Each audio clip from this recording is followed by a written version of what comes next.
Muito bem, meus amores, hoje nós vamos descobrir se você é o real problema das suas relações, tudo bom? É uma delícia responsabilizar os outros pelas questões do nosso relacionamento, mas às vezes a gente tem que sentar aqui, ó, na cadeira da humildade e falar, opa, talvez o problema seja comigo mesmo. Sejamos práticos, eu vou falar uma lista aqui e você vai ticando, entendeu? Tipo o teste da Capricho, ticou mais que 3 itens, a gente pode trocar cartão, a gente pode fazer uma ligação de vídeo, alguma coisa assim. Eu sei que essa é uma conversa difícil, uma conversa conflituosa dentro de nós e que a maioria de nós não tem essa vontade de levantar a mão e falar, realmente é aqui o negócio, entendeu? Desculpa por tudo. Mas queremos desenvolver uma maturidade emocional, não queremos? Nessa hora você fala que sim.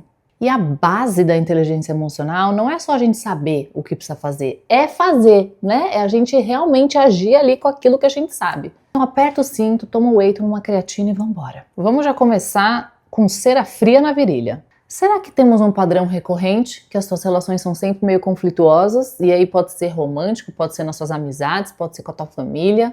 Será que sempre rola uma incompatibilidade com as pessoas que cruzam o seu caminho? Você é aquela amiga que sempre tem história babadeira pra contar, sempre tem uma treta, sempre tem um negócio? Começa daí, né? Outra coisa que a gente já tem que tirar logo de frente, como é que são os padrões de término aí na sua vida? Quando uma relação acaba, pode ser de novo amizade, pode ser romântico, sempre tem caos? Sempre tem um negócio assim, muita briga, saem se odiando, sai, não pode se ver na rua. Sempre tem um ressentimento que fica ali acumulado. E aí não só em você, né, mas no outro também. E é claro que todo término vai ser desconfortável. É claro que em algum momento teremos conflitos nesse sentido. Mas será que existe um padrão aí? Uma dificuldade de comunicar as necessidades ou de acolher as necessidades do outro, uma dificuldade com imposição e respeitar limites. Será que toda relação precisa ser conflituosa? Outra coisa que eu queria te perguntar, como é que anda a sua comunicação?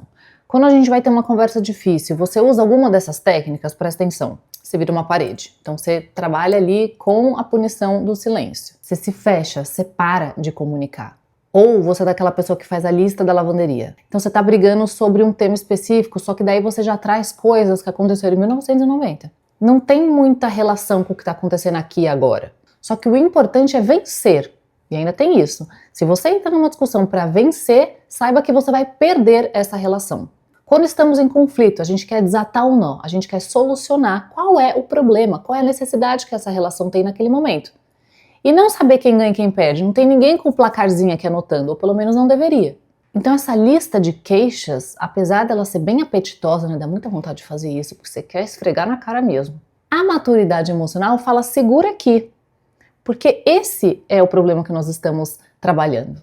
Ou será que seu padrão é fazer o uso excessivo dos absolutos, do tipo, você nunca faz isso, ou você sempre faz aquilo? Isso daí também dá bode, hein? Dá aquele senso de injustiça, o que vai aumentando o ressentimento. Próxima coisa pra gente ficar de olho. Como é seu estilo de apego, hein? Vou fazer um resuminho aqui pra você entender do que eu tô falando. A gente tem primeiro o apego seguro, que é o maravilhosão, todo mundo deveria estar lá, né? Mas a nossa infância é um pouco complicada. No apego seguro, nós temos uma pessoa que é saudável com ela mesma, é saudável com as demandas do outro, com suas próprias demandas, consegue se comunicar de uma forma muito funcional, não tem problema com vulnerabilidade, com intimidade. Claro, tem conflitos nessa relação como em qualquer relação que envolve duas pessoas ou mais. Mas em linhas gerais, ela tem uma conexão com os outros de uma forma muito saudável. Aí a gente passa para um padrão disfuncional que é o apego inseguro.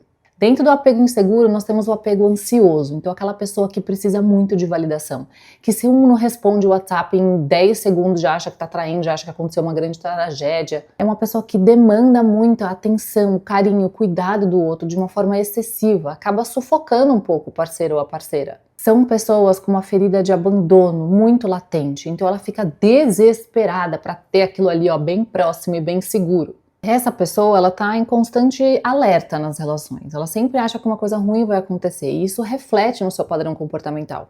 E no outro extremo disso, nós temos um apego também inseguro, mas é mais evitativo. Então a pessoa tem medo da vulnerabilidade. Ela tem medo dessa troca profunda, porque uma vez arrancaram isso dela. Então é como se ela ficasse sempre com o pé atrás de tipo, não vou passar por isso de novo. E ela acaba não se entregando, não criando esses vínculos com significado. Então essa pessoa, ela tem uma tendência de exigir esse espaço, ela precisa de uma individualização que é bem extrema. Aí você imagina, um com apego ansioso fica com apego evitativo, como é que faz isso aqui? E tem ainda o fit de centavos, que é quando mistura o ansioso com o evitativo em uma pessoa só. Olha que beleza da natureza isso aqui. Essa pessoa, irmã, ela tá num puxa e empurra, ela tá num forró maluco, entendeu? Você nunca sabe o que vai vir na esquina. Tem gente que até gosta desse perfil, hein? Mas que é disfuncional, porque gera prejuízo para todo mundo que tá envolvido. Identificou o tipo de padrão? Vai lá no app que tem um monte de conteúdo sobre isso. Outra coisa que a gente precisa falar, padrões rígidos de comportamento. Você não está repetindo cenas do passado, tentando criar um novo final para aquilo que você já viveu, mas a gente acaba sempre caindo na lama. Porque a gente não mudou a crença, nós não mudamos o pensamento automático, portanto a resposta emocional que temos a esses pensamentos continuam as mesmas e aí os comportamentos também não mudam. Quando a gente reconhece que isso nos gera prejuízo, que isso só é familiar e nada além disso, a gente começa a buscar novos repertórios. E aí a gente fala de estabilidade emocional. Será que você tem dificuldade com as suas emoções? Me conta.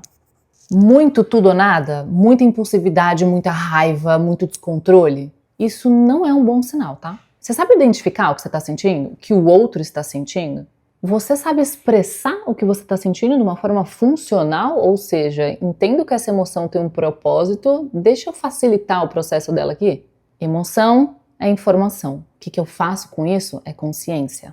Você olha pro teu parceiro, pra sua parceira com curiosidade, ou você fala, é um bosta mesmo. Essas coisas têm poder, hein, gente? Se você não olha para a pessoa que está do seu lado com uma certa curiosidade, você sempre vai colocar ela em padrões rígidos de julgamento.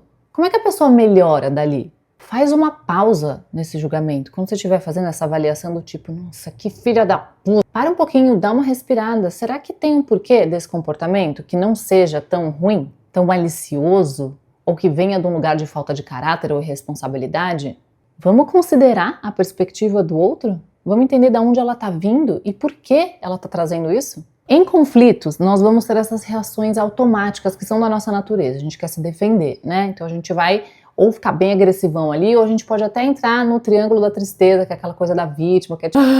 Tudo isso são respostas automáticas, naturais, mas que precisam da camada da consciência, para que a gente melhore a qualidade das nossas relações. Outra coisa que a gente precisa falar que é uma chatice são as pessoas que não conseguem assumir o próprio erro.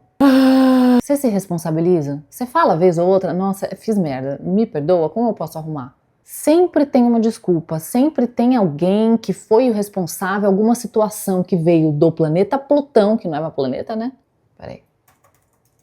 Não é mais classificado como um planeta, é um planeta não. E para justificar o porquê que você errou, muito entre aspas, porque você não erra, né, amor? Isso vai ficando extremamente cansativo para as pessoas que estão do seu lado. Assumir a responsabilidade diante das situações que às vezes não saem como esperado ou que a gente agiu e foi ruim para o outro é uma forma de amar. Você pode estar evitando a responsabilização, não apenas não assumir a culpa, mas fugir das consequências. Isso machuca os outros. Falando em evitação, eu vou tirando o problema da manga, você tá percebendo? Nós temos também aquela pessoa que evita conflito. Então vai deixando tudo passar, vai deixando para depois, vai deixando para amanhã. E aí quando vem o negócio, tá num patamar aqui, ó. Ninguém viu aquilo vindo. Lembra que a gente não tá nas discussões ou nos conflitos para vencer. Esse deveria ser um lugar seguro. Um lugar que tenha a intenção de melhora. Você quer sair melhor do conflito e não pior. Outra coisinha também que não queria te falar nada, mas veio aqui no meu ponto agora. Será que você tá sempre querendo ser o centro das atenções? O Winnicott já falou lá atrás que às vezes quando a gente não se sente visto na infância, a gente cria certas estratégias para que a gente garanta que esse nosso self performático vai ser visto. É quase como você tivesse uma compulsão por ser esse centro das atenções. E você vai fazer coisas disfuncionais para chegar nesse lugar. Como é que tá essa individualização? Como é que tá essa experiência da identidade nas relações? Você mescla assim, ó, você vira uma coisa só com a pessoa que você tá saindo, que você tá namorando, sei lá. E aí, como é que é aí? Quanto tempo? Será que você saiu no terceiro dia, já tá falando de filho, já tá falando de quantos cachorros vocês vão ter, qual raça? Tá muito intenso esse negócio? A gente precisa da nossa identidade naquela relação. Nossos hobbies, nossas amizades, nossos interesses. Isso tudo é saudável. Quando tem esse excesso de intensidade de uma forma muito rápida, a gente também tá falando de impulsividade. A gente também tá falando de desequilíbrio. Então vamos ficar de olho nesses sinais por enquanto? Me conta aí quantos você ticou, ou se não quiser se expor, tá tudo bem. E olhando aqui a minha lista, eu poderia fazer uma parte 2, hein? Não deixem de comentar dúvidas, insights, relatos, experiências, problemas. E a gente se vê na nossa próxima conversa. Beijos!